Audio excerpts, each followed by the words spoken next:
Περισσότεροι από 800 φίλοι του Πανιωνίου υποδέχτηκαν με ενθουσιασμό το μεγάλο αστέρι της ομάδας και μία από τις μεγαλύτερες μεταγραφές στην ιστορία του ελληνικού ποδοσφαίρου, τον Αλβάρο Ρεκόμπα. Τελείριο ενθουσιασμού χθες το βράδυ στο Ελευθέριος Βενιζέλος. Περίπου 1000 οπαδοί του Πανιωνίου υποδέχθηκαν το νέο μεγάλο αστέρι της ομάδος, Αλβάρο Ρεκόμπα. Tendremos oportunidad de vernos igual más adelante. Σίγουρα περίμενα κάτι παρόμοιο. Είχα συζητήσει με τον Λάμπρο για αυτές οι υποδοχές που κάνουν εδώ στην Ελλάδα. Το έχουν ζήσει και άλλοι συμπαίκτες μου που είναι στην Ελλάδα και μου έχουν μιλήσει το θερμό που αισθάνεται εδώ στην Ελλάδα όταν έρχεται κάποιος ποδοσφαιριστής. Έχω περάσει και εγώ καλές στιγμές.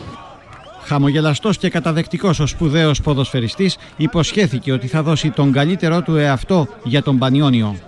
Αυτό που έχω να δώσω και θα το κάνω είναι να προσπαθήσω να δώσω ό,τι καλύτερο μπορώ μέσα στο γήπεδο. Πολύ περήφανοι που μπορέσαμε να κάνουμε αυτή τη μεγάλη μεταγραφή. Είναι μοναδική για την ιστορία του Πανιωνίου. Ο έτερος Ουρουγουανός Φαμπιάνε Στογιάνοφ εξέφρασε την ικανοποίησή του που θα αγωνιστεί στην ίδια ομάδα με τον Αλβάρο Ρεκόμπα. Πιστεύω ότι σίγουρα το ελληνικό ποδόσφαιρο έχει αναβαθμιστεί πάρα πολύ. Πιστεύω ότι μπορεί να κάνουμε μια καλή προσπάθεια με τον Ρεκόμπα στον Πανιώνιο και να φτάσουμε όσο καλύτερα γίνεται.